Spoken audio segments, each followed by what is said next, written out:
Hello, dear friends. We are going to take a look at the diary of Gerhard Link, who was a German lieutenant in the 185th Infantry Regiment of the 87th Infantry Division of the Wehrmacht.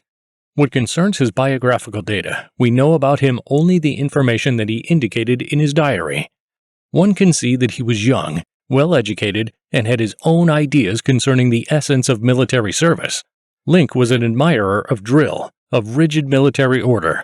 This is evident, but he also gave great importance to military brotherhood. He was certainly a brave man, as he received 2 Iron Crosses for his battles on the Eastern Front, and he also took the hardships of frontline life rather easily. During the battle for Moscow, the 87th Infantry Division was part of first the 9th, then the 4th Field, and later the 4th Tank Army, which acted at the forefront of attacks on the Red Army. In spite of the serious losses, which were suffered during the winter campaign of 1941 to 1942, details of which he wrote in his diary, the division remained in combat potential and fought on the Eastern Front throughout the war, surrendering only in the Courland Pocket after the fall of Berlin. It is necessary to clarify that the 87th Infantry Division, during the November offensive of the Wehrmacht to Moscow, was fighting at the junction of the Soviet 16th and 5th Armies, and, in the Zvenigorod direction, penetrated into the depths of the Soviet defense, probably the farthest, reaching the bank of the Moskva River east of Zvenigorod. Regarding the Battle of Moscow taken as a whole, in my opinion, it was the key battle on the Eastern Front. In terms of its influence on the course of the fighting of the entire Second World War, I also put it first. It is the most important battle of the Second World War. For what reason do I prioritize it over the other battles of World War II? That's straightforward. Most importantly, the scale of the battle and the impact of its results on the entire course of World War II. Around 2,800,000 soldiers took part in the battle on December 5, 1941. You will probably be surprised by the power balance. The Red Army was inferior to Germany in personnel of the armed forces, guns, and mortars, as well as the number of tanks. There was only one thing the Red Army had an advantage in. It was aviation, which is also quite surprising. The Soviet Union had in its disposal 1,100,000 soldiers, 7,650 guns and mortars, 770 tanks, and 1,000 combat-ready aircraft. Meanwhile, Germany had even more impressive power, 1,700,000 soldiers, 13,500 guns and mortars, 1,100 tanks, and 615 planes. Let me emphasize a very important detail. This battle involved battle-hardened German veterans who went through the countries of Europe with fire and sword. After the battle for Moscow, Germany had never such an experienced army again. It left the most combat-ready part of Germany's military power in the Russian snows near Moscow. My conviction is that if Germany had been able to capture Moscow, the Soviet Union would have lost the war. First of all, it would have been a very strong ideological attack against the Soviet government and the Soviet people as a whole. I doubt that they would have been able to recover after that. Secondly, Moscow is the largest transport hub of the Soviet Union. If captured, Germany would have struck a mortal blow to all Soviet Union logistics. Consequently, it would have left the Red Army without supplies, with all of the ensuing consequences. However, this battle was won by the Red Army, with the first serious defeat of Germany in World War II. The myth of the invincibility of the Wehrmacht was dispelled. The German armed forces received the first powerful blow to their fighting spirit. Success in the battle for Moscow gave hope of victory, not only to the Soviet people, but to all the Allied countries. So let's turn directly to the diary of the German lieutenant. November 15, 1941. Colonel Carson of the 461st Infantry Regiment took command of our section of the front this morning. We were moving to new quarters in the village of Oreshki. We will rest until the offensive resumes.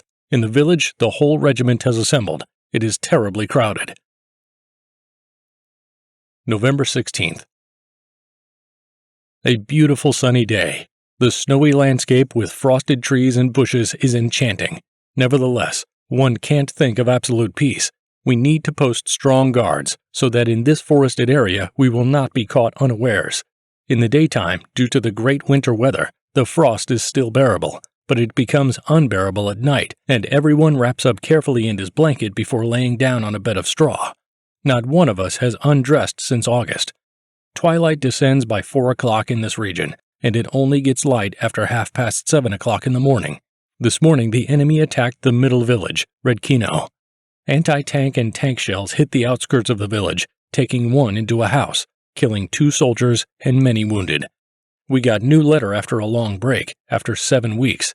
We were delighted to get our first greetings from the motherland since we left the line of defense near Smolensk and took part in the great operation of the Vyazemsky encirclement. Like a horn of plenty, everyone received letters. Here, I take advantage of the relatively quiet time to do my correspondence. Preparations for the attack and reconnaissance are being carried out with absolute stillness and thoroughness. It is somewhat disturbing for us to face the coming days. In the event the enemy burns the few villages, there will be nowhere for our troops to be housed and warmed. It has been enough for a few frosty days that illnesses and cases of frostbite have begun. Our fighting force was noticeably dwindling. After the endless demands of the regimental command, several pairs of boots were finally received, one might say at the last minute. After the first shipment of winter uniforms, which arrived comparatively late, was distributed last week, a new distribution is now forthcoming. November 17th. Another fantastic, beautiful morning. The thermometer shows -9 degrees. At Redkino, it is still not quite calm. Fierce roar of the guns kept coming from the side of the village of Gorbovo. November 18th. Following a quiet night, there are final dispositions for the attack. The whole day passes in a continuous rush. With expectations, we go to sleep for a few hours. What awaits us tomorrow? How will the unaccustomed frost affect us? The day has come. We have to take part in the encirclement of Moscow. In doing so, we hope to get a strong position. In that case, it is possible that we will then be withdrawn or even released altogether. There are high expectations for the beginning of the battle. 3rd Battalion is quickly breaking the enemy resistance at the edge of the forest. We march to Petrovo on Kobly Road. According to the captives, there should be field fortifications. At the starting point, we hear the noise of fighting on our left. After a while, we see German soldiers approaching the village. Our battalion starts immediately adjacent to the movement and makes its way into Petrovo. Things become clear there. Our neighbor is to the left, lost the right direction on a snow-covered forest road, and entered the village, thinking that he had reached the first objective of the offensive. The maps are so imprecise that it is almost impractical to use them. We have been convinced of this more than once ourselves. Once the village was cleared, the insolent continued to fire a machine gun between the houses. We captured an easy prey. We took many prisoners, destroyed 1 tank, and took many machine guns and other weapons. There were 2 tank guns of a new type that we didn't know about yet, captured along with ammunition. They should be kept for examination and evaluation. We continue our way through the villages of Okrino, Zityanino, Timonino. There are some unfortunate congestion and traffic jams along the way due to the fact that the ill-fated neighboring regiment never took its allotted lane. My own lane, to untangle these knots, is left behind. Some drivers and transport commanders should have been taught the baton. Discipline is not at all high in these units. I catch up with my regiment through Yulielvo, Ogarkovo, Gornevo, after a tiresome ride on a motorcycle. Throughout the way, all the time again, I have to overcome all sorts of difficulties. Weak crossings are broken up by vehicles. Heavy wagons slide down smooth slopes. It is difficult, very slow to overcome the difficult places, despite the extra harnesses. Poor horses are exhausted. There is both a lack of forage and the cold. All the animals are in the open air in winter. 2 tanks stand in the way. Away from us, the night sky is fiery red. November 20th.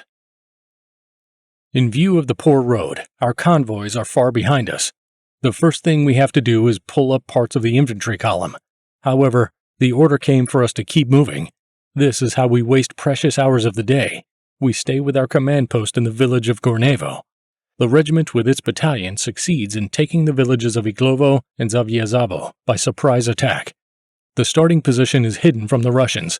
Owing to the sudden opening of fire, the enemy suffered huge losses. Heavy regimental guns concealed near the edge of the forest had a devastating effect on the ranks of the Red Army, which intended to take up positions. There were over 30 dead and 6 disabled machine guns lying in a small area. Major casualties in trenches and shelters. Over 250 men were taken prisoner. We had 2 wounded among our casualties. We can hardly believe it. I was not feeling well all day. I guess a cold was creeping up on me. I experienced the successes beyond the point. I lingered at the command post. Quinine was able to help me get back on my feet.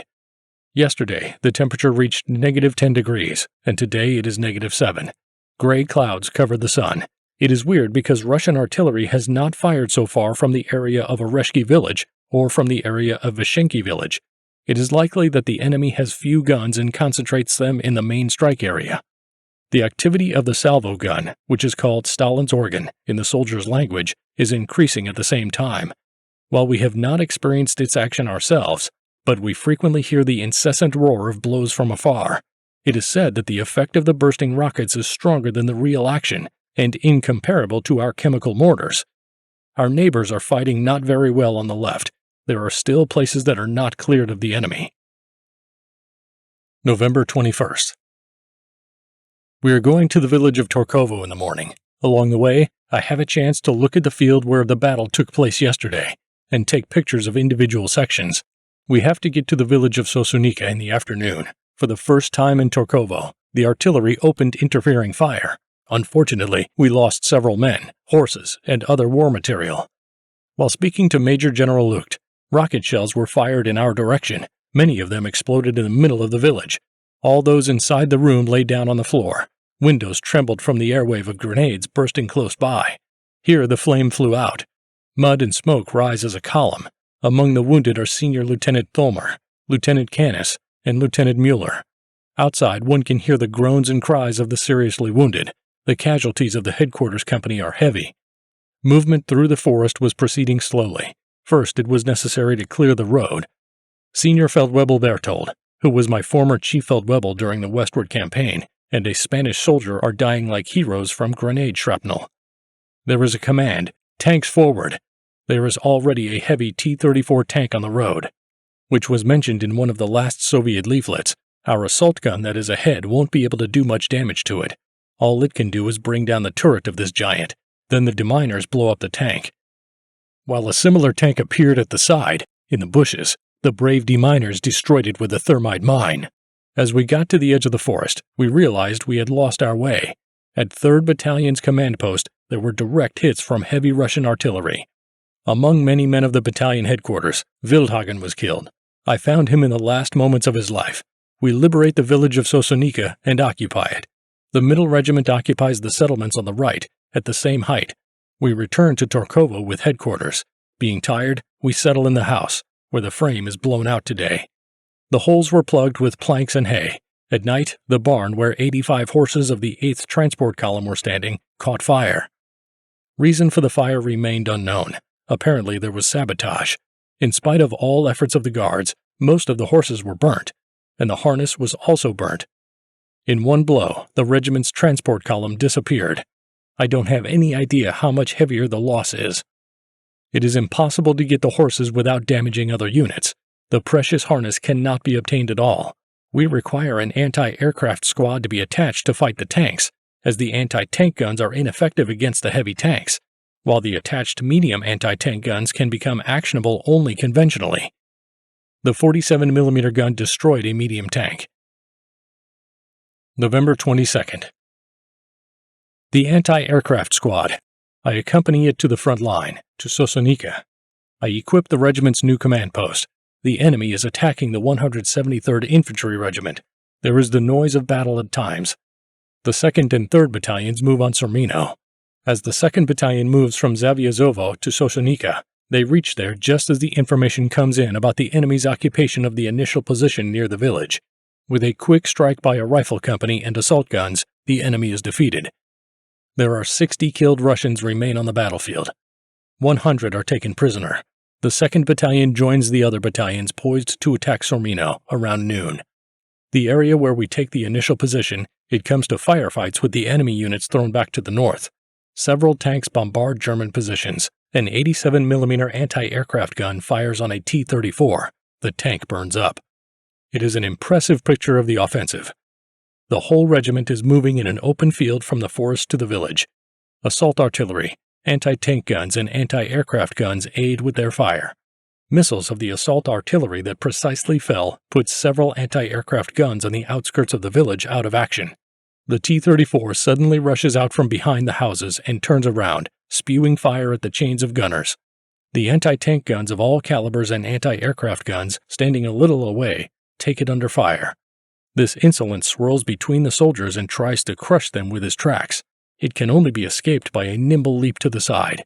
Here, 1 or 2 soldiers die in a horrible way. The monster's turret appears to be jammed. In any case, he only fires his machine gun. The projectile of the light anti-tank gun hits the exhaust pipe. Fire bursts out. The engine is smoking. Nevertheless, the tank rushes forward at high speed. After all, one chain comes off the running gear. The tank spins on the spot. The next shell smashes the second track, and the T-34 stops. There's a 100-voiced hurrah! While the first companies are already in the village and pursue the fleeting enemy with fire. Sormino is under our control. The highway from Istra to Zvenigorod is blocked. The regiment has won one more success.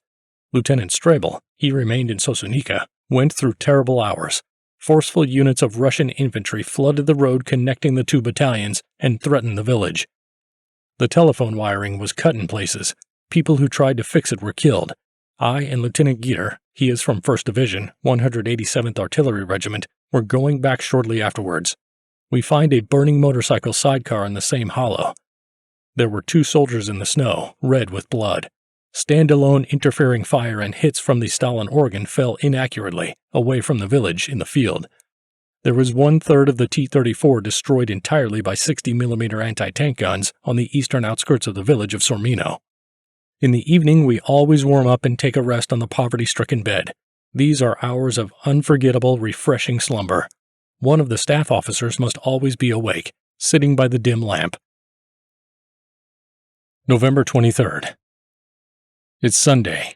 We remain in place, but there is no sense of Sunday peace in our headquarters. The phone rings too often. Liaisons come and are sent back. Visits to the battalion follow one after another. Discussions are held. Minor interfering fire is observed in the field. Our deminers are working on the road. The group of Russian scouts is taken prisoner. November 24th. The offensive continues. However, soon the company had to stop in front of the lined-up fortified positions of the enemy in the forest. It takes huge losses. Nothing can be done.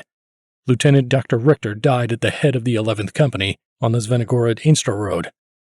In desperation, I look for the 6th Company, which was sent to help, and meet the 11th Company, which was left without a commander and scattered. I had great difficulty in putting it in order and putting it back into action. The Stalin's organ gave uninterrupted one round after another over us. One of the volleys forced us to lie down. A large forage straw pad kept us safe from the shrapnel. As time goes on, we gradually get used to it. Once we hear the shots rang out from afar, there is an immediate sound. Attention, organ! All look for cover. They all take their places as soon as the shell bursts in another area. The last round hits the target. There are many houses catching fire. There are only a few of the nearby wagons that can be rescued. It was possible for me to rescue a horse from the burning barn. I could not untie the second horse and left it to its fate as the burning thatched roof fell at that moment.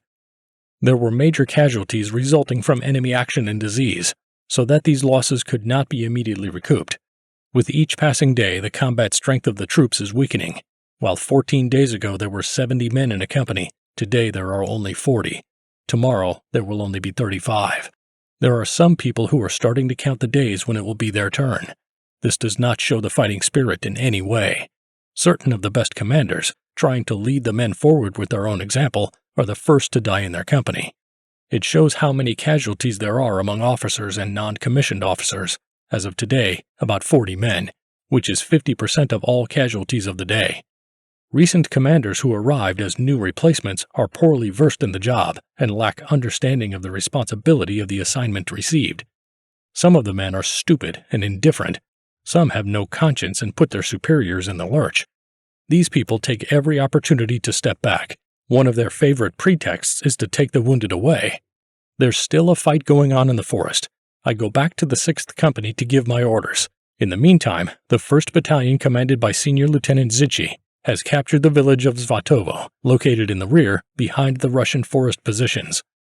Lieutenant Friedrich takes diversionary attacks from the rear with a minor force. The 6th Company, which I finally reached, is pressing the enemy from the west. The enemy retreats at dusk. Communication with Svatovo is re-established by Lieutenant Friedrich, who brings forward 2 tractors with anti-tank guns at the same time. There are powerful guards set up in forest positions that have been cleared of the enemy.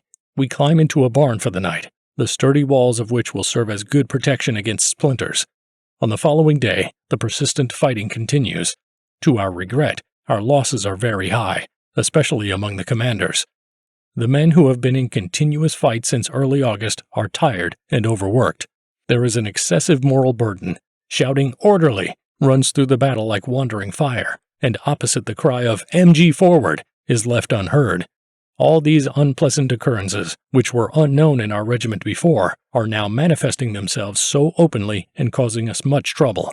There is no answer to the question as to why the reserves were not delivered in time to replace the unit that is out of action for the time being. It was made clear by my regimental commander to the high command already in Vyshenki that a little more and we would go over the line. General Geyer's response to the infantry commander was, "You must have faith and dare, because the gods make no promises to us." These few lines, however, speak a different language. Ludwig Uhlen's words about brave Schwabs. The brave Schwab fears nothing.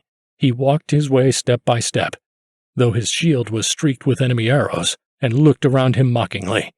You can't create a strong, offensive-ready army from a tired, lousy, and sparse company. The only way to do this is to get some rest, take care of the armament, clothing, and strict mushra. It is well known that war affects the soldier, so he must be purified and refreshed from time to time. This, however, seems to be unheard of among the chain of command. For this reason, we look to the future with concern. Lieutenant Dr. Richter was killed today. The wounded were Lieutenant Fielg, Lieutenant Seidel, and Senior Lieutenant Duderer. The brave non-commissioned officer Medler, former commander of the grenade launcher section of my motorcycle platoon, was killed near Sermino on October 24th. Those trustworthy old men disappear. November 25th through 29th. Our position is on a line captured from the enemy. Neighboring units are at equal height with us. The right flank, on the other hand, is lagging behind. We have not been able to break the enemy resistance. SS units and tanks have occupied Istra and are moving forward to the east. By that, they temporarily deprive us of the glory of being close to Moscow. We bury our regiment's dead at Sermino. The weather is getting better. This enables the aviation to intensify its activity. An anti-aircraft combat group assigned to Lieutenant Hecke shoots down one single-seat fighter.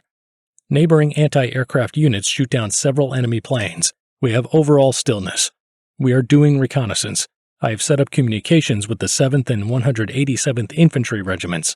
We form 2 battalions out of the regiment, each with 2 rifle companies and 1 machine gun company. It is a tough decision, but it is well thought out in advance. There is no meaning to continue fighting with such an insignificant force. Each day, new sick men are sent to the infirmary. We don't see any more of these soldiers afterwards, regardless of the fact that the illnesses are mild. Lieutenant Zichy also had to go to the rear. I don't know what this will lead to in the end. Our hope is the infiltration of Guderian tank units from the southwest against Moscow. As the circle closes, we'll also proceed to the creation of a strong line of defense for the winter. But we wish the snow would not hold us back. If that happens, it will be difficult for the motorized transport to move, and it will make the infantry less mobile. On the whole, as Germans, we are not used to waging war in winter, and our armament is not quite adequate to the latter. Therefore, everyone who hears about the successes of the troops should have all the more respect for the deeds of the men dressed in gray cloth. There is obvious tension and difficulty accompanying all our conquests. November 30th. It's Sunday, a cloudy day, light frost. Snowflakes fall slowly. The attack is to be continued in the morning. Commanders of attached units spend the whole day in discussions. Dexterous drivers wove a festive wreath. We spend half an hour by candlelight in the pre-Christmas mood. The rough wooden walls are invisible in the dancing candlelight, and the hay-strewn windows are invisible too. A cup of tea is steaming in front of us, a round cookie sent by my mother just in time. There is a lot of praise for the cookies among us. It has been a long time since any of us had anything like that. December 1st. As day progresses, there is continued progress. The advanced battalion holds a position on the edge of the forest from Svatovo to Kazmino. There are fortifications camouflaged in the bushes, which were taken with the fight. Visibility is extremely bad because of the dense bushes. I look at the broken trenches. There is a hunched figure in almost every one. I stick a pole into the trenches and throw heavy lumps of frozen earth. No one moves. Dead. The sappers of our regiment are engaged in assembling and destroying Russian weapons. While doing so, they have taken many prisoners. Meanwhile, the advanced 3rd Battalion has made its way to the edge. There is a lot of machine gun fire through the branches. We suspect the presence of mines in some places. The battalion took its planned starting position. Coming after it, the 2nd Battalion was ordered to go around the forest in the neighboring village of Kazmino and operate from the flank. The clearing indicated on the map turns out not to be in reality again. There are no telephonists present. We walk in ranks through the snow-covered forest. As a liaison officer, I accompany the battalion. There is a sudden firefight with a guard outpost in the forest, which, unfortunately, we could not catch by surprise. It spotted us when we were 30 paces away. The shells of our artillery are almost flying over us. The settlement must now not be far away. Soon, we see it lying around the bend in the river.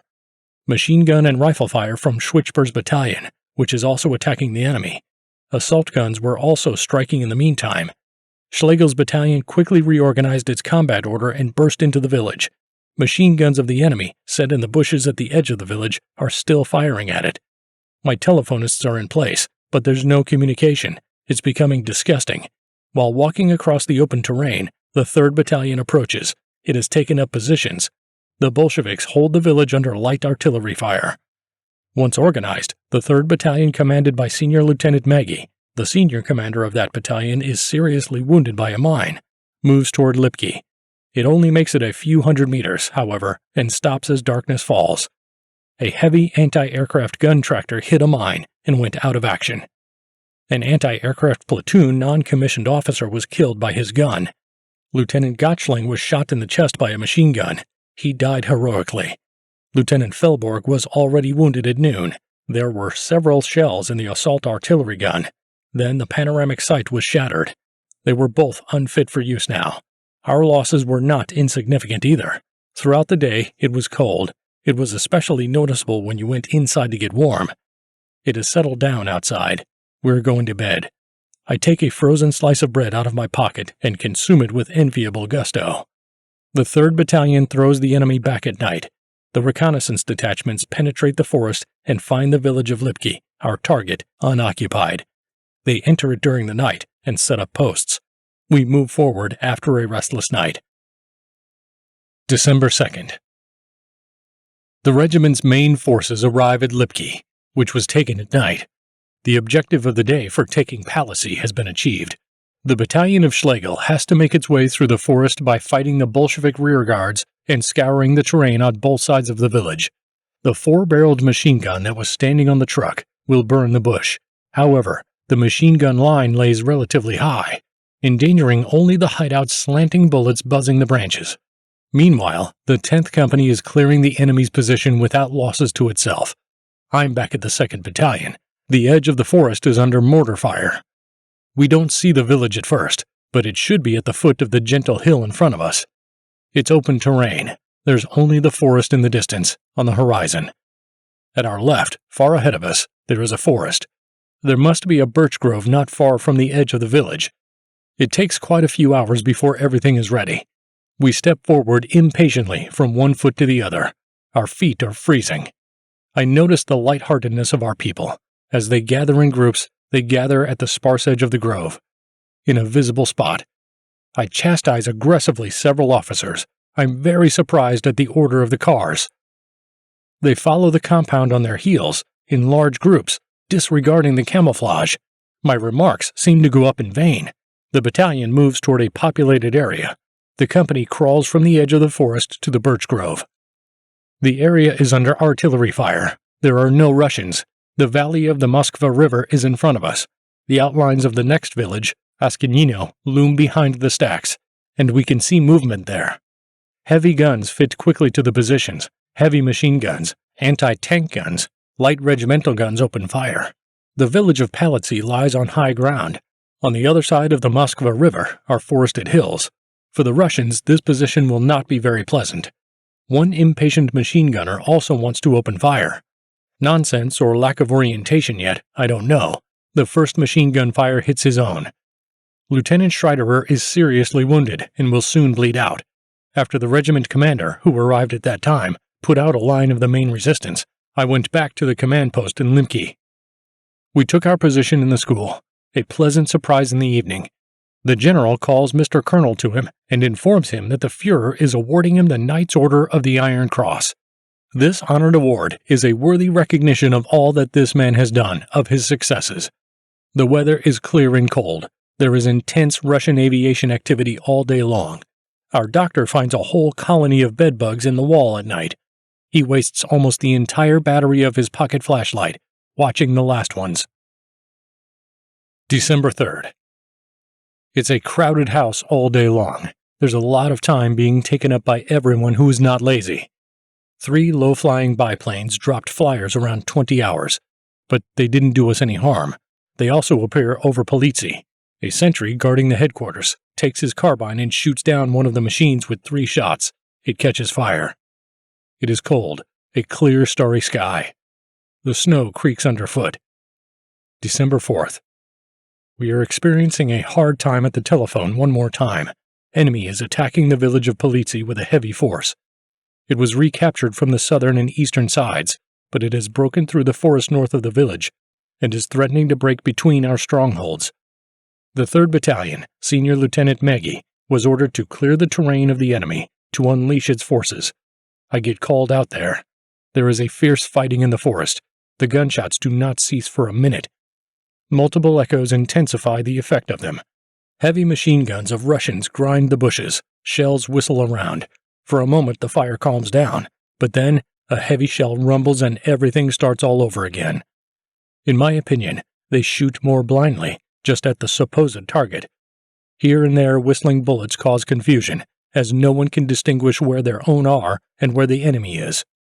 There is no more sight of the Russians after the first unexpected encounter. Their off-target fire keeps our men at a distance.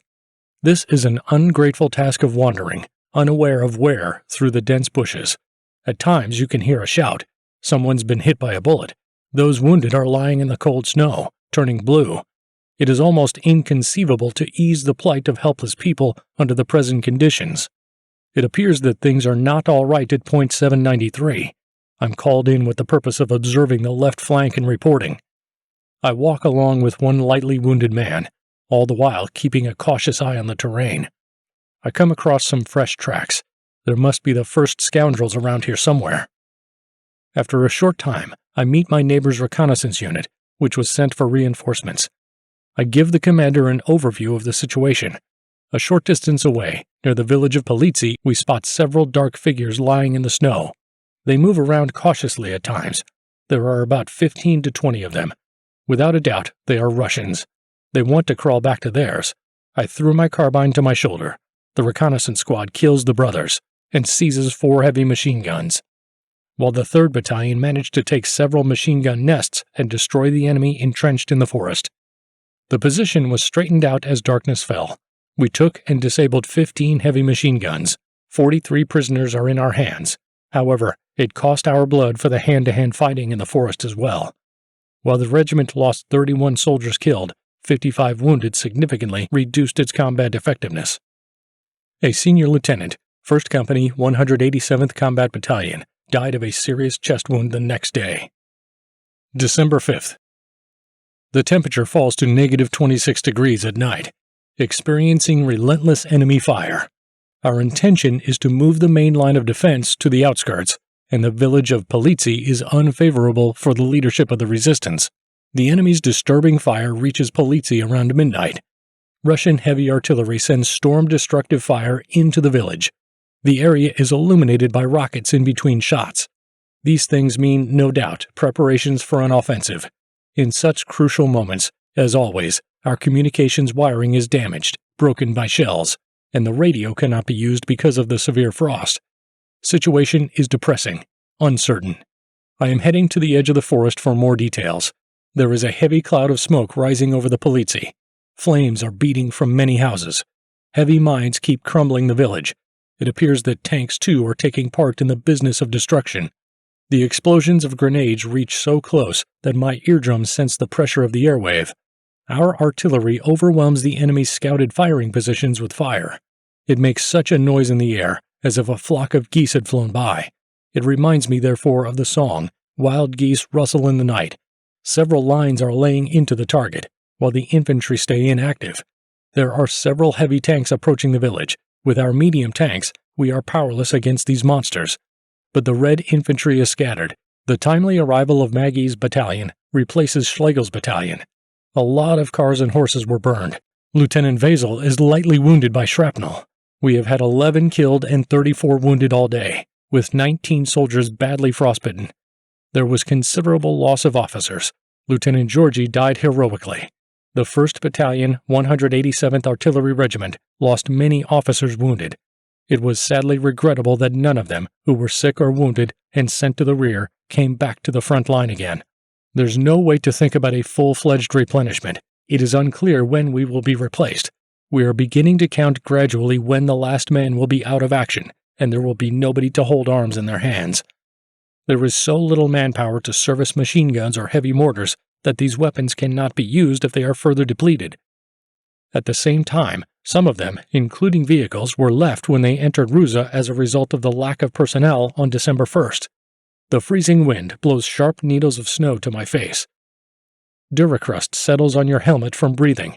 Some parts of your face whiten quickly, and you come back frostbitten after a few minutes in the freezing cold.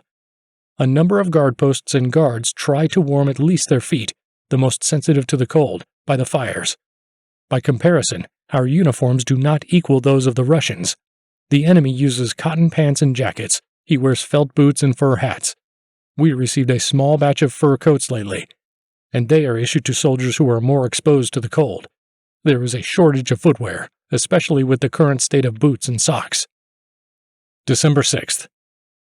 After smashing their heads in our place, the Reds turned to their closest neighbors. There, the Russian units that came forward had to pull back. There is always a danger of being caught unexpectedly during the capture of individual resistance nodes. Here and there, several local battles lead to success. The Corps' right flank was still lagging behind. For this reason, orders are given for a straightening out of the line. A reconnaissance will be made early in the morning. For our regiment, this line is extremely disadvantageous. It passes through the woods for the most part. I thought it over, as if I could, with my few manpower. Build the line and hold it. In the morning, I went first to the village of Kazmino and the village of Svatovo for the preparation of the command posts. Everywhere is crowded. The road was full of cars with all the units. The command post in the kindergarten, a massive stone building, was able with great difficulty not to be treated with any ceremony by the other units. It was freezing outside. December 7th, 1941. Christmas Fast. We realize that it's impossible to hold the line of defense. It is assumed further withdrawal of forces to the Surmino-Lucchino area. We survey the terrain together with the commander for a new position. Sappers begin to build dugouts and barricades at once. There is field dressing stations set up in the orphanage. Once the morning reception line, about 30 soldiers of the recently transferred rifle company show up here. There were brought about 80 men, 40 of them with frostbite of the 2nd and 3rd degree, who must be transferred to the infirmary. I had the opportunity to look at the frostbitten parts of the bodies. It is a regrettable sight. Their legs are swollen and covered with blisters, and not even legs anymore, just a shapeless mass. Some of them already blackened. Some of those who have passed through the shrapnel unscathed so far are becoming disabled here.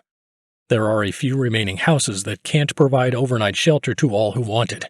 They sleep in a cramped space, huddled together, until they reach the haylofts. They reheat stale bread in an open oven. Oh, these people look so miserable. They are exhausted and unshaven, wearing shabby clothes. From fatigue, people fall down right where they stood. Well, how do we go on? There's not a single fresh man to replace the person who will be out of the line today. Isn't there a division that can replace us? December 8th. Japan declared war on England and the United States. In this way, Japan is definitively on the side of the Axis. It is still difficult to judge the significance of what is happening. In my opinion, however, this will be the beginning of open hostilities between America and us. The first actions of the Japanese seem to be successful. Beginning at noon, there is a disturbing enemy fire on the village of Kesmino. Communication wiring is again out of order. A liaison arrives at 1700 p.m., running out of breath. This man comes with the shocking news of the death of Oberlieutenant Maggie, the adjutant of the regiment commander. The shell struck the house where the battalion headquarters was located, killing several of the headquarters men. 3rd Battalion is pursuing setbacks in this respect. I'm asked to head the front and take the new 3rd Battalion commander, Oberlieutenant Wolf from the 187th Artillery Division, to the village of Kesmino. There, all are in anticipation of an enemy attack. An attack is launched after this assumption is made. I run through the village and notice the bullets flying between my knees. Tracer bullets fly across the sky like red sparks. I don't feel the cold anymore. It took an hour and the firefight was over in the forest. The mission was accomplished. There were just a few Russians left in the main line of defense, and they had to be driven out of there. On the way back, I hear about the new attack. I take the urgently needed ammunition to the front line. On one side, Russians entered the village. Damn! Several houses are on fire. 2nd Battalion remnants are preventing the enemy from reaching the edge of the forest to the east of the village. Hundreds of soldiers are blown up. I can see the Russians through the wavering flames. The situation is vague. There is a 3rd Battalion stuck somewhere. I take the wounded into the truck on my way back. It's a difficult thing to take away soldiers exhausted by pain from the battlefield. It was already midnight. For a few hours, its effect is restful. I can hear all the conversations through the drowsiness. December 9th. At 1 hour and 30 minutes, together with Lieutenant Varnstein, I went to the front line once again. We caught the 3rd Battalion still in the village. It cut off part of the village which had been in enemy possession. Units of the 187th Infantry and 187th Artillery Regiments that were sent to the rescue prepare a counterattack. I returned back with a report. Finally, I can rest for a few hours. Situation renewed again. The 2nd Battalion is no longer operational. A reconnaissance detachment and separate battalion companies remain on the front line. The enemy's renewed attempts to attack us during the day and the following night were repulsed. December 10th. I go to the village of Boriskovo for the preparation of a new command post. The battalion's withdrawal happens unnoticed at night. The rear units remain nearby the enemy. The sappers blow up tanks and anti-aircraft guns. December 11th. All units involved in the construction of the new post. There's no material, not enough tools. It's painful to see how people without tools work in the frozen ground. The delivery of much-needed equipment is out of the question in the near future. The rear units depart as ordered and set fire to the abandoned villages. The flames of the fire light up the night sky. At 3 p.m., we listen attentively to the Führer's speech in the German Reichstag and find out with pleasure about the declaration of war on the United States. This is what we have been waiting for. Our naval forces will be able to answer Roosevelt's defiant challenge. December 12th. Despite all the difficulties, the construction of the posts is proceeding. The enemy has not yet approached. His guard is located near the village of Svatovo. The 7th Army Corps is in trouble. The enemy had succeeded in breaking through to the rear. Since it is frightened that our rear guard units will be interfered with, we need to release the artillery division given to us. I hope this will be settled soon. Just as a difference, the severe cold had been replaced by damp weather over the past few days. As a consequence of this, it is glaze ice. December 13th. There was a sad event. There was a burial of the fallen comrades near the village of Kesmino. That evening, the regiment's headquarters moved to the bunker equipped for it. The small stove was filled to capacity with firewood and was blazing. Nevertheless, it did not help to heat the frozen walls. December 14th, 1941. Sunday, the 3rd Christmas fast. Everything is covered with hoarfrost. The sun shines brightly in the crystals of snow. Meanwhile, we are concerned about the enemy attacking the neighboring regiment on the left almost all day. The enemy got through to our rear. We could not take him out. The risk has grown. A new retreat is expected. It is scheduled for the evening of December 15th. We cannot even think of a Christmas day. The enemy's separate units should be near the village of Ogarkovo, which road is used for supplies. An order is given to leave the positions tomorrow morning. All this is heartbreaking. We're having to practice a kind of combat that we've never done before. It was an unspeakable effort to dig the ground with the necessary tools. We dug with our fingernails. Our miserable room was ready. Meanwhile, we had used up the last of our building materials. The sappers didn't have a single nail or a single end of wire anymore. Here we have to give up, leave to our fate the land, which we conquered, in our victorious advance. Oh my God! What have we done wrong, that we have had to suffer so much? We are in a critical situation. There is a danger of being isolated. There is a need for an urgent retreat. 20 hours is the shortest time. We must hurry. We can eat another bowl of rice soup. What a good thing that everything is already prepared. The whole night's gone by. We may have to retreat with a struggle. We are prepared for that spiritually. The situation is unknown. Most of the telephone wires are out of order. Hasn't the enemy cut them? There is still an intermediate station in Sorokino. The slippery road poses a challenge. We hardly drive the cars down the steep slope. The assault guns won't go up again. I learned afterwards that one was blown up. There is nothing known about the fate of the second. Encounters with retreating regiments as well create the first traffic jams, but all the confusion awaits us only in the next village of Lviv. Forces of many divisions, retreating back, have flooded the road. We must bypass the road. In fact, we were able to make our way with the column with the most unrestrained impudence. In such darkness, it was impossible to avoid that individual carts would not be involved in this muddle.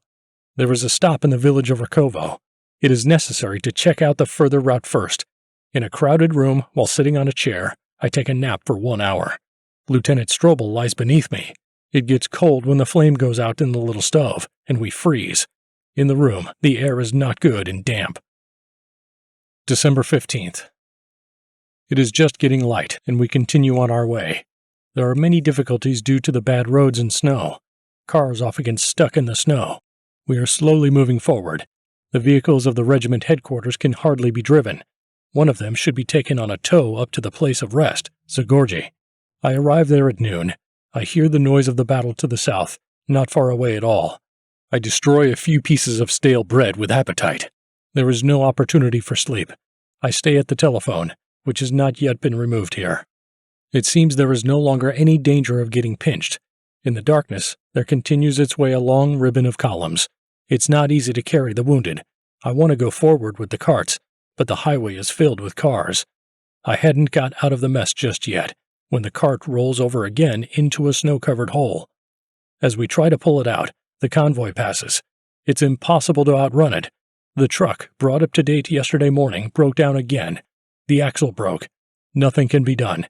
The last units of the regiment are passing by. We have to leave the car behind. We load 3 crates of hand grenades into the cab. 50 liters of fuel were filled into the tank. There was enough of a grenade to cause the whole thing to go up in flames. A column of fire rises up to a meter high, and the vehicle stands engulfed in bright flames. All things that cannot be taken and that must not fall into the hands of the Bolsheviks were destroyed in this way. There are still a few guns in the 1st Division, 187th Artillery Regiment, on the road. Our horses, exhausted, can no longer pull the wagons and freeze to death. Anti-tank company lost a few guns and cards. We had to give up some of the cars because of the lack of fuel. A heavily laden wagon turns over once more on a curve and holds us. When we get ready to move again, a platoon of heavy infantry guns catches up with us. These poor people worked so hard in order to save the heavy wagons. The gun falls into a deep hole on the last steep slope. It can no longer be saved. We blow it up. It is 9 p.m. We get into a terrible mess in the village of Denisika. My regiment had passed long ago. I see unpleasant things all around me. There are boxes of ammunition and shells scattered here and there on the road. As I continue, we find them stacked up in mountains. Then I find items of ammunition as well. All this stuff belongs to someone else's regiment, not mine. We leave behind all these unnecessarily abandoned items. We are again obliged to join one column. It's stalled. Neither backward nor forward.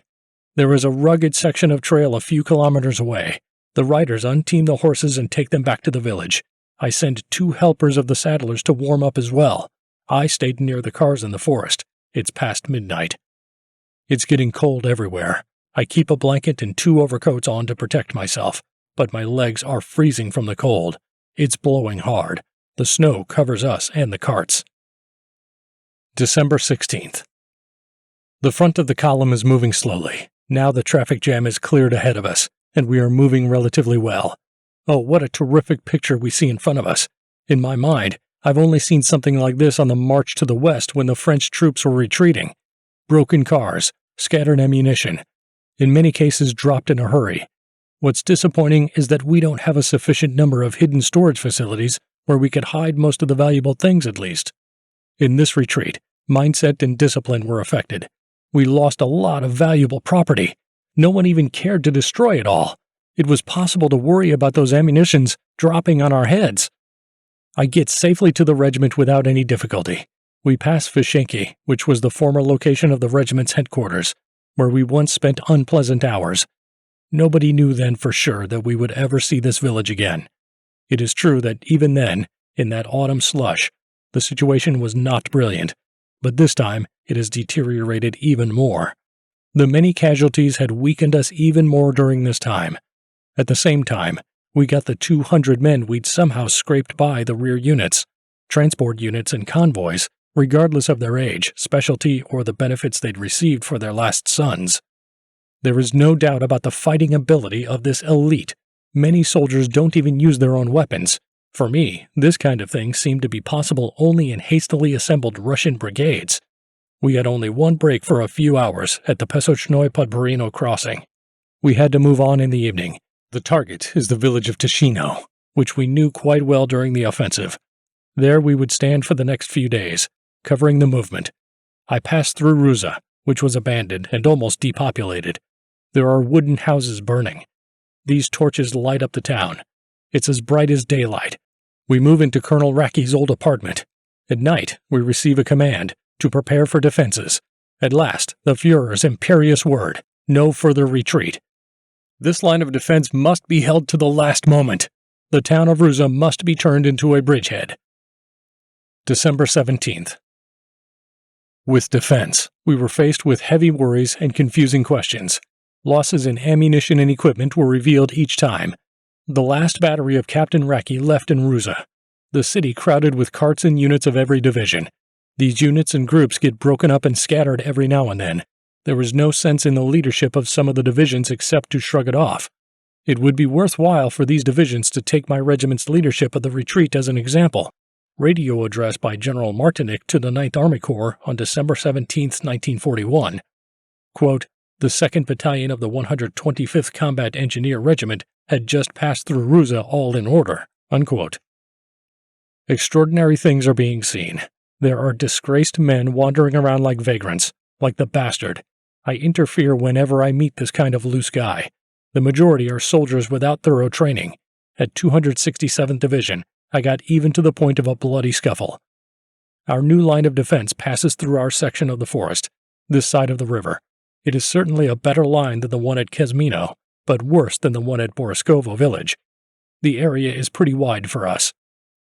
December 18th. An anti-aircraft gun was sent to support us. We create positions with the help of the scrappers. We suffer again with the demining tools, first of all with picks and shovels. The lack of wire and mines again held us back. We had absolutely nothing in stock. All at last, we managed to get something to be given to us. At once, I rushed out of my seat in order to bring some mines and coils of barbed wire from the specified warehouse in 2 cars. It was quite an unfortunate trip. The car fell down on a dilapidated bridge and got stuck among the protruding logs. Later, we realized that we had lost our way. There was a broken traffic light at a curve, and a second car went under a slope. The cars could continue on their way again through much effort. We were able to get closer to a road that was navigable only after reaching the detour, but it took us a while to get there. Later, it became clear that it was impossible to pass on this road. A heavy car could not take the slippery hill. Therefore, it was necessary to leave it till tomorrow. We continued without it. 2 cameras burst on the way. No one could find the indicated warehouse in the dark. December 19th. As we are urgently in need of barricades, I head out again to find the mine depot. I take an armored car with me this time. At this point, we have to drive through an area that was being fired upon by the enemy. We get off safely. We load our wagons full of long-awaited mines and wire. As we left, we were caught in one spot by machine gun fire, but we managed to get the heavily laden wagons safely through here as well. 27 men came out of the infirmary today. I ordered all sorts of weapons, equipment, and ammunition lying unattended to be hidden, and I am taking some of the things we might need with us. December 20th. All of us are working on creating positions at a feverish pace. We moved to the village of Vatolino. There is such dreadful crowding in the village of Ticino that we need to find a place for the battalion where the units withdrawn from the front lines might warm up and rest for at least one night. December 21st, 1941. For a few days, harassing fire has been going on at the regiment's position. The result is that we have single casualties. The enemy would begin to get into action, but the exposed mines seem to inspire him with respect. A local battle begins. The consequences of that are further losses. Several soldiers are captured, apparently in Russian hands. The requirement for reinforcements gets more and more insistent. We were promised, and they were true to their word.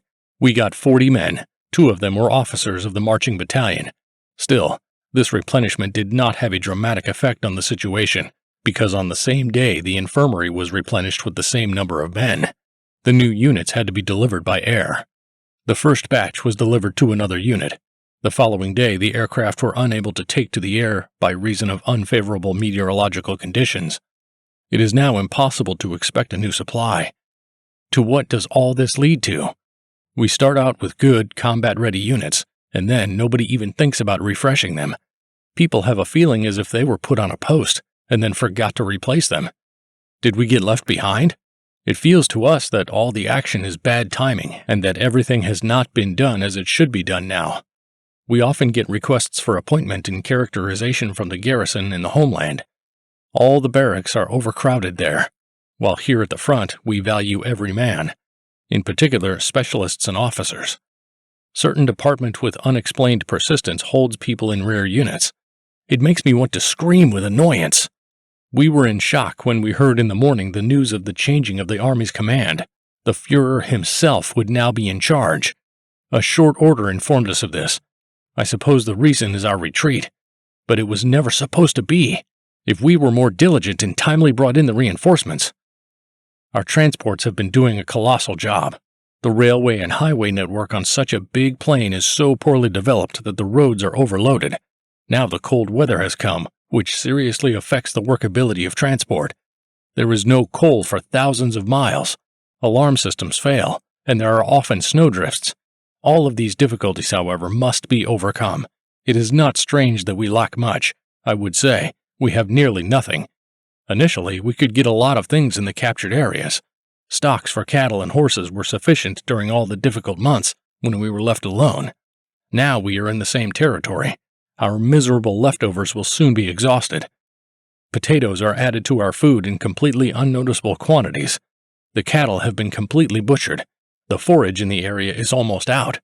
There were almost no oats before. Fortunately, food and ammunition have been coming in sufficient amounts up to now. The rest we needed badly. I have already listed the barriers here. Also lighting, tools, building materials. All these things are getting to us badly. December 22nd. Carefully looking around, I found some good weapons and equipment among the destroyed and abandoned vehicles. We are hiding it all and will try to start using it soon. A heavy snowstorm is really hampering us. A single gust of wind makes the roads we just cleared impossible to cross. Even on a sled, it is hard to overcome the snow. Every thought is about a supply run. A few days of bad weather and traffic is so bad that no one can get through. December 23rd. It means a lot to get a light anti-aircraft gun to be left for us on the front line. This question is constantly being raised. Who should be in charge of it? It is always unclear. At night, the Russians managed to get to our defense line by crossing the mine barriers. Thanks to our counterattack, their company was forced back and the situation became better. The above-mentioned soldiers were captured in the same way. A transport with food and ammunition is somewhere in the snow. Still heavy snow is falling from the sky. The whistling of a gusty and very strong wind can be heard over the plains. I go on a reconnaissance mission. The winter forest seems completely peaceful. It is as though enchanted. No one has taken a single step here before me. Absolute silence. The branches of trees and bushes are bent to the ground under the weight of the snow. December 24th, Christmas Eve. Christmas begins at 6 p.m. At noon, enemy aircraft are operating hard. I saw a Russian fighter plane being shot down. The commander, along with Lieutenant Strobel, went to the front line and to the nearby division. Short diary notes should not be brilliant, stylistically corrected reports. No. With all the brutality of reality, these notes should contain the most significant events of the day. As darkness began to fall, the commander, accompanied by Lieutenant Strobel, searches for a few empty houses. The officers and staff officers of the regiment's headquarters gather near a small Christmas tree. The colonel, who has returned, has a few words about the 1941 war Christmas. The hut is lit with candles. Everyone's thoughts, of course, turn to home and loved ones. Everyone wishes they could spend Christmas in their homeland. The sutlers have little items for everyone. You can get a razor, toothpaste, combs, writing paper, insoles, powder, and so on. I pick a lighter, notebook, hankies, and a flask of Old Lavandel. It's sad that the Christmas mail did not arrive. Unpacking the packages would have brought joy. Our guys managed, despite all the difficulties, to keep the goose that was waiting for today. It had been in many people's hands, but still went back to the old guy. Lunch was cooked wonderfully by our people. It turns out we also have 2 flasks of French sect. The milk and pudding, lovingly sent by my mother, was a nice dessert. There was something else in the commander's big Christmas box. One little book. It was a joy to me. Tobacco and some chocolate were received in large amounts for the units today. Candles are blinking. Everyone writes a letter home. Then another tea drinking with cookies. Christmas Eve says goodbye to us along with the radio. There was a lot of sadness, memories, and hope in this evening. That evening, we were expecting a Russian attack. The alarm was announced, but all over our area was quiet.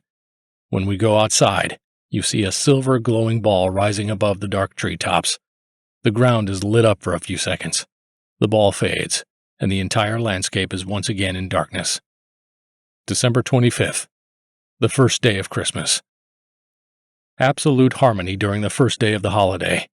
Some mail made its way to us, though, but it was more of a disappointment. It turned out that the full sacks were almost all intended for the killed, the wounded, or the sick. I write my diary and a few letters again. December 26th. I drive the truck to the ammunition distribution point in the morning. The engines in the cold are not working. The vehicle with a burnout valve goes no further. Another truck is called for towing, but it failed to reach its destination due to a cylinder malfunction as well. I spent half a day on the road. Anger overcomes me, and finally, I return with an unaccomplished mission. December 28th. Clear, starry evening sky. I make my way to the front line. The moon can be seen behind the snow-covered treetops. It is even bright in the woods, like it is daytime. The area is under harassing fire. A tree, fallen from shell splinters, lies across the road. I crawl to the company commander's dugout, talking about the worries of the people on the front line. The most important point is the longing for a rotation. With each passing day, the small group of men remaining dwindles. Without an anti-aircraft gun removed, the defense is lacking the most basic thing, a sense of safety. The second issue is the lack of light.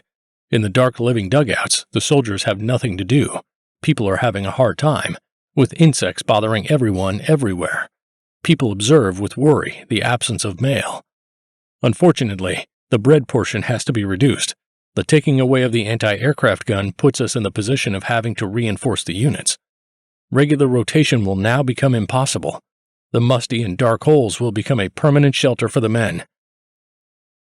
December 29th. I saw once again the difficulties people face while building a position. It is impossible to dig into the frozen, hard-as-a-bone ground. Those poor sappers are almost in despair. A strong swing of the shovel and there is no more earth blowing up into the air than dirt from under your fingernails. All of this is familiar to us, and the more unclear that why, in the autumn, in the slush, a break was not requested. Since at first there was no worthy enemy around, it was all the better to get ready for the winter. It was clear that the lagging transport would not have time to get the uniforms for the further march. What about the lack of winter clothing? The number of troops made us think of something even then. The march to the east demonstrated that authoritative statements about the power of the Red Army were deceptive. The Red Workers' paradise was only heavy mortars and tanks and nothing else. There is not even enough food for the poor population. The Red commanders hope in vain. All their hopes are an illusion. They will not achieve great victory. Our mistakes are their fleeting success. Undoubtedly, the Bolsheviks will face our might in the summer. The Kremlin leaders will see the value of their hastily assembled brigades. The other day, the news from North Africa was not good.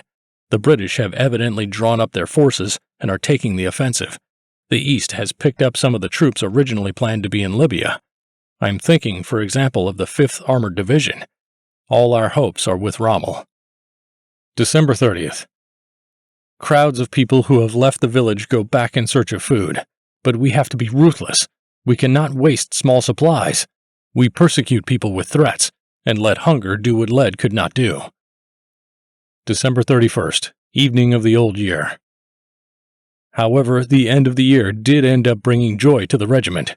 At the station in Mozhaisk, I met a new replenishment.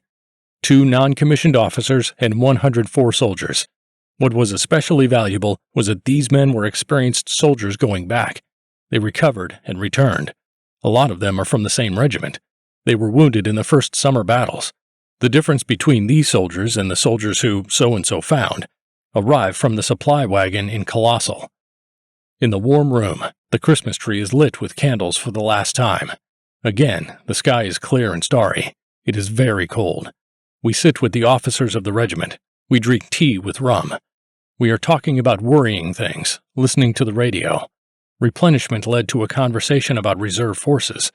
The difference between reserve and active units appears to be getting more and more noticeable. A short characterization is enough to consolidate the former view of the reserve battalions. If only a fresh wind would get in here and blow away the ambition to get into Feldfebels and senior riflemen. It would only take a few young officers and non-commissioned officers from the battlefront to send there, and the replenishment would be different. Of course, the way soldiers are trained also needs to be reviewed. Open order, which has been practiced for the 100th time, should be changed to firefighting or hand-to-hand combat. Observation and striking exercises should be replaced by shooting from knee or shooting from the seat.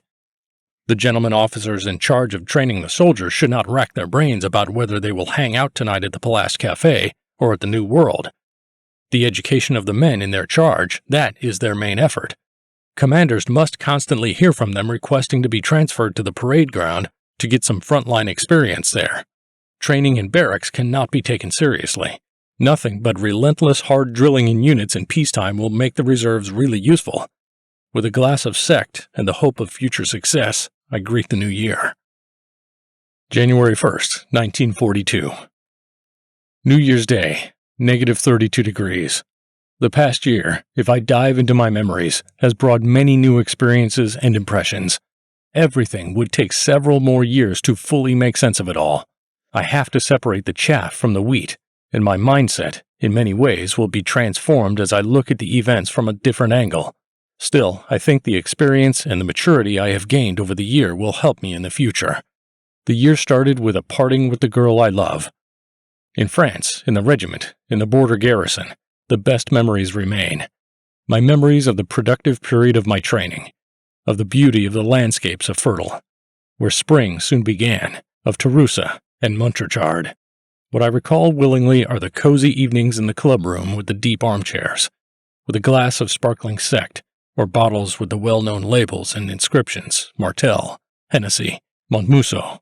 In front of me, I see Mr. Peters' Escador establishment, which is full of coziness. There is a bank of empty bottles on the table and a mountain of franc tickets. The nightly raid on Crissy Castle and the ringing bells of Montrechard make life filled with longing. In the misty haze rises the heavy kilometer-long Montrechard block that we had wanted to climb for a long time. The appointment of an officer was the fulfillment of a goal I had set from my youth. Then the bright event was a visit to Paris, awakened to a new life. I saw its splendor. Next, the train started rattling in quiet Fertile, and now I was on the train that headed east. We, officers of a company of bicycle in formation, were hospitably met by Grunfeld. Another spring. East Prussia's beauty captivated me. We all prepared with enthusiasm for the march to the southeast, but expectations did not materialize. We moved on to the Russian border. On the morning of June 22, 1941, the regiment found itself on the front lines. At 3:05, the first grenades of our unit were fired across the border. 10 minutes later, the infantry attacked numerous border fortifications, the location of which I helped the reconnaissance staff to determine. At Bogenzak, my platoon had its first battle. My old good friend, Lieutenant Buttringer, a brave and courageous man, died while I was at Ruza. A lot of losses were suffered while we seized the fortress of Osovets. The curses were hanging in the air, the deep sands stretching for kilometers, every minute ready to swallow you up. The burning June sun and the thick, all-penetrating dust are forever associated with the name of that fortress in my mind. After the first battles, in which we participated as far as the Bialystok area, I stayed for a rest in Sider, where I received the Iron Cross II degree. A period of continuous movement and redeployment to the rear followed. It seemed boring and tiring in those days. Now the memories of the carefree days in the former Polish regions and the varied dishes of local food only make me happy. My brother Hans died as a hero then. I read about it in the notice. Again, we have to go into battle. It was a long railroad ride to Smolensk. I will never forget the cruelest defensive battles, heavy losses on both sides. In September, I was in Dukovshchina, in the reserve of the command staff. By the beginning of the big October offensive, the High Command sent me to the regimental headquarters. The inspiring, splendidly conducted offensive made my regiment famous. October 13, Shipana and Popovka, the hardest days for me remained unforgettable. The big encirclement, which we participated in, will become part of history under the name Battle of Bryansk and Vyazma. There was nothing to stop us. We were rapidly overcoming mined fields and blown-up bridges. I was awarded the Iron Cross, first degree, by my commander on October 18th. It was now a muddy season from which it was difficult to escape. During this time, I learned how to ride a horse. Especially memorable to me was the Kashchevka Stadium that was sunk in the mud. Then we crossed Borodino Field, where Napoleon had his battle, which is still reminded to this day by the numerous obelisks of monuments. We crossed the Moskva River through a ford, then made the march to the village of Vishenki, reflecting the enemy's attack, the first acquaintance with the Siberian divisions. The eventful attack on Moscow, which I described in the first pages of this diary, begins. Needs and inhuman tension. That is how one can describe the year 1941. More than once we almost touched the hands of bone death. Here I stand before the open door, through which I must pass into the unknown. But I have enough courage. I will cross the threshold. It is my conviction that the year is going to be as exhausting as the battlefields of 1941. Indeed, I am confident that the new year will bring us to victory. That is why I want to characterize it in the words of the poem, "You must believe and be bold," because the gods never make promises to us. January 2nd, the temperature is negative 33 degrees to negative 37 degrees. The frost stiffens the limbs. I got myself a Valenki. Feet are incredibly warm. There are more and more Valenki in our unit. Unfortunately, so far below the need. The most severe torment of the frost seems to be over, as the soldiers in the warmed dugouts do not suffer from cold so much. The sentries received fur coats, giving them good protection from the cold. Fortunately, the frostbitten men are getting well. Just a few days ago they started gathering warm clothes in the homeland. It turned out really comical when the Reich minister called for warm clothes. A cinema newsreel was already showing the fur coat distribution, and the radio announced that the soldiers of the Eastern Front were dressed perfectly. It was a play worthy of regret. It could certainly not have been bad if we ourselves had not been the victims in it. The warm clothes don't seem to arrive in the East until Easter at the earliest. January 3rd. The temperature was negative 28 degrees. We have been preparing for a new march for several days now. The overall situation points to its necessity. By doing so, everything that has been done so far is destroyed. The most terrible thing is, of course, the cold. It gives one the feeling of a new strength. Surely our position is improving in terms of positioning, but the question is, will this advantage have its disadvantages? January 4th, Sunday. It is only negative 19 degrees in temperature. When I get outside, it makes me wish it could be spring as soon as possible. The report from a few days ago was about the battles at the Central Front and in the Crimea. We have no reserves, so any sudden local offensive may have severe consequences. The leadership made a serious mistake. The men in charge have a series of layoffs, and our general, the master of quotes, must also lose his leadership over the Corps. But this does not make up for the lost preparation. Mistakes are not corrected in the results. The question we ask ourselves is what will happen if the enemy launches an attack? What's bad is that the tank specialists are used in unfamiliar hand-to-hand combat. If then the tanks are brought up, there won't be people who can service them. Without a rotation in the near future, our beaten, exhausted divisions will not be enough to fight during the summer. Morale and discipline point to phenomena that were previously foreign to the regiment. At the same time, I have found that in other units such behavior is even more severe than in ours. From a careless attitude toward the keeping of military property to stealing from each other. The word friendship is now written with a small letter. Grief to see that there is no longer a collective inspired by the spirit of struggle and the will to resist. Many old officers who fought in the World War claim in unison that the spirit of the troops was much better then, and there was no such lack of discipline in 1918. This is something to think about. We might look for a reason for this in the fact that most short-term soldiers who are under the pressure of the bad years of 1918 through 1933, and to whom the concepts of duty and soldier's honor is not yet in their blood and flesh. Sadly, many do not act decidedly where it is needed. Yesterday, we celebrated the joyful news of the appointment of the regimental commander to the post of colonel with a cup of tea and rum. January 5th. Snow month begins with light frosts. In January, heavy snowfalls should begin, covering roofs with snow as deep as a meter in thickness. The sky is covered with gray clouds. You cannot see the moon, or it would give light to the snow-covered ground, and it would make for a bright night. Is there a sufficient political ground for an attack on Moscow launched at such a late time of year? It is our assumption that Japan will be able to fight intensively against England and the United States, thanks exactly to the redeployment of powerful Russian forces from Vladivostok to the threatened capital of the Bolsheviks. Those first great successes of the brave Japanese are also our successes. At last, it was our entering into the war that made it possible to end the shipment of military equipment from America. Japan, with its fleet, its diverting British and American naval forces from the Atlantic, American aid to England is in crisis. January 6th. I was at the dressing station of 1 battalion today. Something terrible I saw. Many people had abscesses all over their bodies, the result of lice bites and scratching with dirty fingers. Their underclothes were horribly dirty and could no longer be used. Such effects are unavoidable with the enormous load of the station. It had not been possible to change underwear for months. Dirty underwear had been lying in the knapsack since the summer. It is impossible to wash them. Just water and soap are not enough. There has to be enough time to dry them. One soldier's calf was mutilated with open wounds the size of a 10-penny coin. Long johns lay right on top of the wound and chafed. Under these conditions, this sick man remains in the ranks. January 11th, Sunday. Temperature, -19 degrees. These past few days have been, I would say, uneventful. At the front lines, there is nothing new. Sometimes, in some sections, heavy mortars barrage fire hits our positions simply to remind us that Ivan is still here. Outside the 2nd Battalion area, single Russian snipers moved forward and tried to exhaust our forces.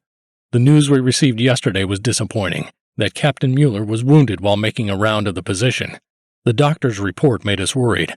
A penetrating wound in the shoulder, entry wound on the right, exit wound under the left scapula. We received a new report from the main dressing station in the evening. Former adjutant of the regiment commander, who was called Cherta by everyone for his tall height, died from his wound. All of us are shocked.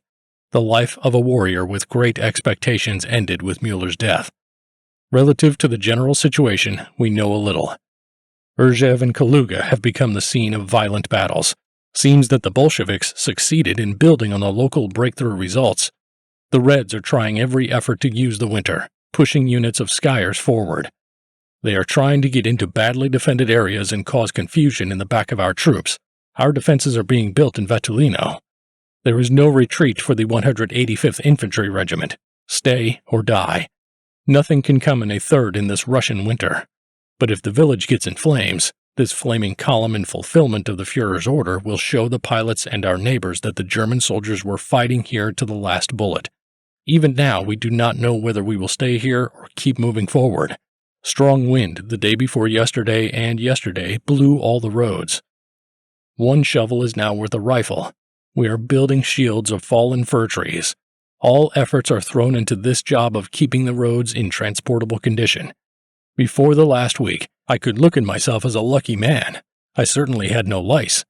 The reason I speak in the past tense is because I, as well, am now busy trying to keep this critter within close limits. For now, I've succeeded. I often hunt in vain. Every day my catch is 2 or 3 of them, while most soldiers, regardless of their rank, count these tormentors in fantastic numbers, by the hundreds. I cannot say that I was jealous of their luck. Another recently recovered officer went back to the regiment from the reserve unit. To us frontline officers, the manners in the rear barracks drive us crazy. Here we stand at our posts. There, they cling to their units. January 14th. Temperature, -21 degrees. We still do not know the course of further events. Whether we stay or keep moving, no one tells us. What we lack is clarity and a decision. This is a difficult situation for us. Questioning yesterday, questioning today, questioning tomorrow. Yesterday is one order, today is another order. Old orders are soon replaced by new orders. Put the potatoes down, take the potatoes away. At -30.5 degrees, that's yesterday's temperature, you can't take position lines away from settlements, which means no possibility of getting warm. The commanders do not have this understanding. It was like the peaceful time in the village of Attolino was over as well. Recently, 12:50 p.m., heavy artillery has started firing near the eastern edge of the village. Radio is reporting that last week there was a whole series of Iron Crosses awarding. At last, apparently, the heroes have been honored by the army. Through shifts in the leadership of the troops, I hope that outstanding men in the army, as it was in the Air Force, will get their fair share of attention. Lieutenant Wetzel returns from the infirmary after being lightly wounded. He was wounded at Polizzi. He tells in detail about the terrible way to the rear, the drunkenness and lack of discipline there. You have to fight to get back to your unit, since the wounded are almost always sent home to the infirmaries, and from there, when they recover, to the reserve troops instead of back to their own unit. Of course, people would prefer treatment in a field hospital, let it not be the best, but just to stay among their people. An iron broom is exactly the thing we all dream of. Almost all the rides we have taken are by sleigh, and I always take great sleigh walks, but without any cheerful company. And after all, it would have been highly appropriate without the cozy rest that followed in a warm hotel. It would be a much more pleasant and appealing process with my beloved girl. I got a sweet letter from her yesterday. On my return, she asked if I would kiss her, and all I had to answer was, of course. My immodesty can be explained by such a long time away, right? January 16th. Finally, the advance, for which we had been preparing for a long time. Rzhev and Varia, a difficult situation caused by the enemy's deeper breaking in, recently removed. Regular capture of the lost positions is continuing from today, getting closer to our supply bases. A more favorable position has been taken, resulting in a significant reduction in the front line. Construction units are busy here for weeks building new lines and barriers. It looks like materials have been brought there as well. I hope the snowfall does not stop the movement, as congestion in the cold close to the enemy is the worst thing you can think of. The smokestacks at the airfield herald what has begun. The anti-aircraft guns have revealed their disposition to all conspicuously. I ride in the open sidecar of a motorcycle ahead of our columns, most of which start moving around midnight. One of the neighboring divisions was retreating along the road we use. We join a column of trucks at the hill. There are no difficulties. Single trucks still stop and hold up the vehicles following them. The distributor and gasoline pump are off. The tank has auto diesel oil in it. Dark. A long time ago, I should have been at the destination. I am finally getting fed up with it all. The other 15 kilometers I want to walk, so I join a skier I was dragging in tow. At this point, we pass many badly stuck columns and take every opportunity to get ahead. We stumble upon a field kitchen, the running board, and finally, in a sled, we reach the village of Aksanov. We arrive in the village of Bely at about 10:30 p.m. after more than 6 hours of road time. There, all the facilities are full. January 17th. Change of order. We have to relocate to Ilyanskoye. A pathetic village of 7 houses and 1 Soviet stone barrack. The 3rd Battalion holds the line of resistance at Prudny, Toporovo. No one had a good night's sleep. A few hours on a hard bench was all my rest. January 18th, Sunday. Fire! The scream gets us out of a heavy sleep early in the morning, at about 5 o'clock. Through cracks in the ceiling, acrid smoke comes through. Dried beams covered in flames are smoldering from the fiery stove. In the hallway, the smoke is suffocating, making my eyes water. With the snow, we try to put out the fire. The snow falls through the beams, without effect. It is still dark. The clock indicates 6 o'clock in the morning. Headquarters and headquarters company relocate to the neighboring village of Gorshkovo. This is the beginning of Sunday morning. My owner is being obnoxious today. There is nothing properly done. Things are often hard for me to keep myself contained. The air is clear, but it is very cold again. All the vehicles we don't need now are sent forward. This way the columns are not as endlessly long. The congestion on the roads will be eliminated. The barrack windows are burning down in the evening. Our ceilings have fallen through, and we are out of a job. January 19th. We quickly dove to Golovino, where I had to prepare the room. Unhappy thoughts were in my mind as I crossed the front line. I saw the tank trenches, the long wire fences. What's all this for? What a pity to leave the area to this filthy, poor nation. In many places the sky was blood red yesterday. Burning villages were set on fire. All this to keep the advancing Reds from getting warm and finding supplies. Greedily tongues of flame devoured filthy huts. War is ruthless. It is us or them. January 20th. The temperature is negative 40 degrees. The temperature dropped to minus 40 degrees. It is hard to tell how frozen my face is. The frost is getting even through my coats and mittens. Our rear guard came back. All of them came back, except for the 2 that were missing. Main part of our division regiments is retreating. There are several frostbitten again. January 21st. Here I go again, ahead of everyone else to the village of Baranovo. This method of preparing apartments is something I like. You get independence for the whole day at least. Difficulties in shifting the troops are barely there. They are all in a hurry to move back. Headquarters company had an opportunity to get a few cows with them. My wish was to keep this precious cargo for myself. January 22nd. I pass through the once drowning in mud stadium, Kvatchevka, with fear and get to the highway. There are many abandoned trucks standing along the road there. They've been standing for weeks, and no one has even tried to remove this property or set it in motion again. What I found in one vehicle was a knapsack and a carbine.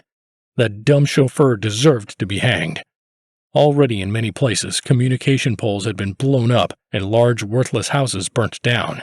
The villages that were under heavy fire, I felt sorry for them. There were 8 to 10 houses remained there. It is hard for me to write all that I saw. At night, the frozen battalions arrived.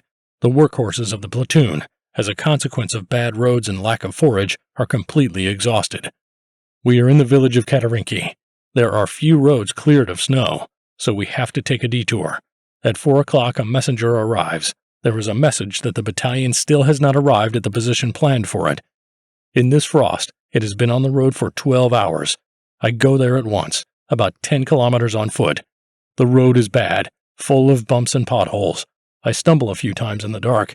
I passed the area where there was supposed to be a position. The wire barriers and recently cut down trees make me feel safe. A terrifying cold gets in everywhere. Breath now sits in the form of frost on my balaclava, collar, and cap. And the pocket flashlight turns off. It is already daylight when I come to Sorokino after many hours of walking, and everything, of course, has been fine for a long time. Nothing is working out for us today at all. The motorized transport moves forward not fast enough. I get to the village at the same time as the units, already after having been on foot for some time.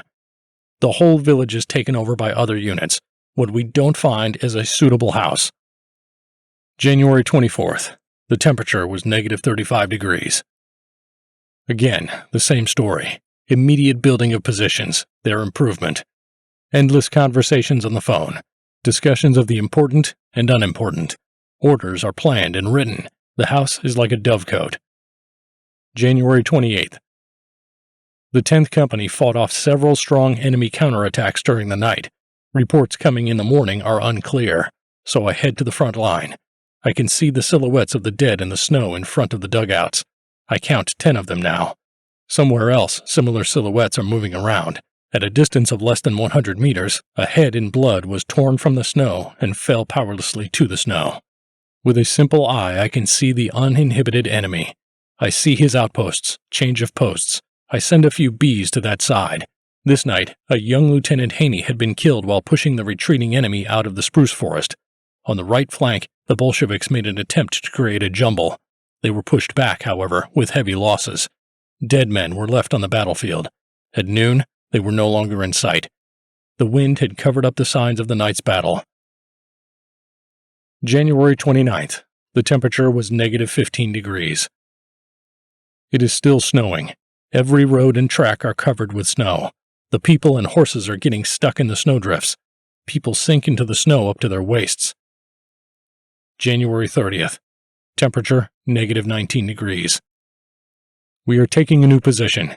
New dugouts must be built and communications set up. Through the snow and dense bush, approach paths and roads for supplies are being built. At night, bold sappers have built wire barriers. On January 30th, the Führer made a speech. When he spoke, his words awakened in us confidence in the future summer. More than anything, we were touched by how he dispelled the mistaken belief in the homeland that it was as easy to fight in winter as it was in summer. The Führer explained that everyone on the Eastern Front is strained to the breaking point and that the hardships are terrible. We are kept alive by the belief in our superiority and final victory. This date was celebrated with satisfaction. Spring is nearer and nearer, and in the summer the offensive will continue.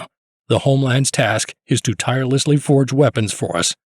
Meanwhile, we must hold on in any case. January 31st. While the general situation may be improved, we are not particularly optimistic. We got a cooling shower after the Führer's inspiring speech. With the enemy surrounded near Rzhev, his cavalry units managed to break through further to the highway west of Vyazma. The village of Yakshino, where we have been standing since October 12, 1941, is also significant. A group of paratroopers was sent to the assistance of these cavalrymen. The highway and the railroad are cut by these enemy units. To help remedy the situation, we are forced to send a company of infantry riflemen. The breakthrough near Varia in the south has not yet been completely liquidated. One of their regiments managed to get quite close to the road we used to bring supplies. Because of that, we are forced to release forces and take people off our already weakly defended positions. We cannot think of rotation now, because there are no men. The regiment now has no reserves for the necessary counterstrike. The highway and railroad disruptions have cut off supplies for days. We don't have enough ammunition for the artillery. We are forced to economize. With the help of U-52 planes, a tank formation, hurriedly assembled from parts of several divisions, is supplied with a minimum amount of fuel. Tanks moved forward to strike the Russians from the rear. Very sad that the divisions already engaged in combat were weakened in this way. February 1st, 1942. There has been a blizzard raging for several days already. Huge clouds everywhere, snowdrifts. It is impossible to pass by vehicle or on skis. The only way to get there is by the signposts. Both people and horses are stuck up to their necks in the snow. While on the road, one of our companies covered the distance from the village of Chernyi Gryatsy to the village of Vorobyevo for more than 12 hours. They arrived at Gizhatsk only in the next day in the evening at 20 o'clock, exhausted beyond all limits. Unfortunate pigs! February 2nd. Disappointing news. Previously, we have always been able to get our supplies in time and place them in a safe house. It was terrible, but this time we neglected the supplies. Some soldier, during one false alarm, moved the gasoline tank to the stove. The entire house and all the clothes in it were instantly consumed by the fire. How much was lost is not yet known for certain. With everything, I'm afraid my officer's case was burned. All I have is what I am wearing. My uniform, coat, and many other things are now gone altogether. My things, dear as a memory, were also gone. There are no words. February 3rd. On my mission trip, I had the chance to drive through wonderful landscapes, little shaggy horses rushing nimbly, the sleighs run through the sparkling blanket of snow. February 4th. The sun is shining again. I cannot sit in my room. I want to go out. Beautiful weather for flying lured out the rados as well. As if they look like bees, flying out with the first rays of spring in search of flowers. With small groups of 5 or 6 of them, they fly across the sky. And while I am still standing at the edge of the village, watching the Soviet fighter plane dive and hit the streets with machine gun fire, a cracking sound is heard 100 meters away from me, and it repeats once, twice, 3 times. To me, it seems at first to be artillery, but all of a sudden, a single-seat fighter plane flies over my head. Nearby, we found some miserable remnants of dry forage for our horses, and even this paltry supply is already exhausted. There is no hope of a supply from the homeland. The portion of oats is dreadfully small. Instead of 10 pounds of oats a day, the horses get barely 2 pounds. In many places, too, the oats have already gone out. The work is still hard. Our sheds and barns are already open, and we feed the horses with straw from the roofs. Many horses are dying. Unhappy cattle stand in the stables, sniffing the floor and eating their manure. Before long, I think, hunger and weakness will overpower the last horse. The consequences are hard to think about. The subsurface water is very close to the surface in this area. In some of the dugouts, wetness breaks right through the floor. The swamps make the area impassable at times. That is what the locals said. A forest on the edge of which our positions are located is covered with water. Communication is only possible by boat, so our dugouts and shelters must be sunk. Well, the prospect is not a good one. We put some of our ammunition in storage for these reasons, so that when there is no supply, we will not be left without anything. Similarly, we have done the same with food. We still remember the muddy ground of last fall. The food supplies, despite many misunderstandings and big difficulties with logistics, have always arrived, sometimes late, but we don't mind that. Sometimes the bread ration was not enough, especially for a soldier at the front line, without being able to get anything else to add to it. This was the first time during this mission that we also got chocolate along with tobacco. We had a lot of pleasure with the chocolate, and it brought a little variety to our usually monotonous field kitchen. The mail is a painful place in a soldier's life. It happens very often that the most necessary supplies are late, just as the Christmas packages are delayed, and letters go very slowly, despite the fact that the last ones are relatively recent, dated mid-January. In the cities of Orsha and Smolensk, thousands of mailbags are lying at the station. Since January 4th, delivery of packages was canceled. That explains why some of the Christmas presents, which are already in Orsha, were sent back. It was not particularly well for the front as well as for the homeland, especially from a psychological point of view. February 5th. Today I am alone in the house. The commander and Lieutenant Strabel are gone to the front line. I keep watch at the house, sitting at my desk and writing. There is a concert on the radio. The sun shines and warms the soul, but so far that it is low and does not warm the earth. Not long ago, a newspaper published by the 4th Tank Unit, telling the story of the battle near the gates of Moscow. Senior Lieutenant Gunter Kaizen gives a fascinating description of the breakthrough and the movement of the divisions in this breakthrough. This is a historical page of our military glory. Each hero's name could become a fame.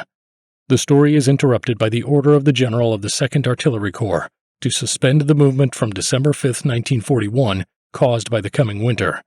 How much more need, suffering, and hardship will befall us? How ferociously we fought in this severe winter, so unusual for us. I remember December 2, 1941. That day, our regiment consisted of 12 officers, 7 non-commissioned officers, and 362 soldiers. While there was a huge reduction of our force due to losses, frostbite, and disease, the regiment bravely carried on its duty and kept fighting. Throughout some time, our lieutenant colonel and I were the only members of the old command in the regiment. Our situation improved a little with the return of some of the sick and lightly wounded. Nevertheless, we are very lacking in reinforcements, especially specialists, machine gunners, radio operators, spotters, and loaders for infantry and anti-tank artillery guns, telephone operators, and sappers. What's more, there is a need for well-trained non-commissioned officers. For us, therefore, it is no longer possible to achieve the same enthusiasm and combat effectiveness as before. Anyway, it takes a great deal of time to carefully train the reinforcements, which, unfortunately, are not trained to the necessary size up to the present time. It is impossible, in my opinion, for our unit to go into new battles. Beside the manpower shortage, there are lacks of necessary harness for the carts as well as supply trucks. My commander is very hard to work with. I have no power to do anything without his permission on the one hand, but on the other, he requires me to be independent. Grumpy as hell, he goes out of his mind over the smallest detail. When I consider that we all have our nerves strained beyond endurance, that's why we have to hold ourselves back. In addition to this, there is a strange and inexplicable habit of putting young officers in their place on every convenient and inconvenient occasion by the fact that they are younger than him, and therefore their opinions and views do not deserve to be taken into account. It makes this situation unbearable. Ultimately, an officer is something else than a scribe or a recruit. I have recently ordered some books to expand my small library. When circumstances permit, when things change, I will spend more time reading, deepening my knowledge. I will certainly continue my education after the war.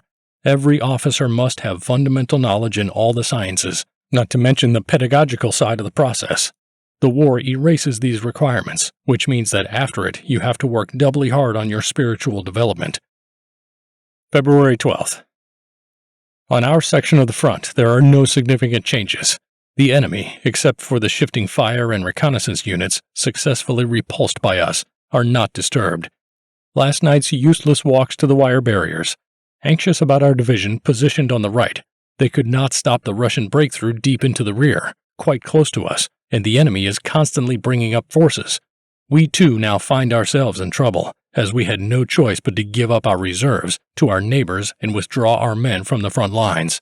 The engineer companies have been used as infantry for security. I do not think this mayhem could make up for anything. Well, somehow they gathered up the men again. Nothing is going to be done. Patching up these holes all the time is not enough. The artillery fire and bombers would not be sufficient here.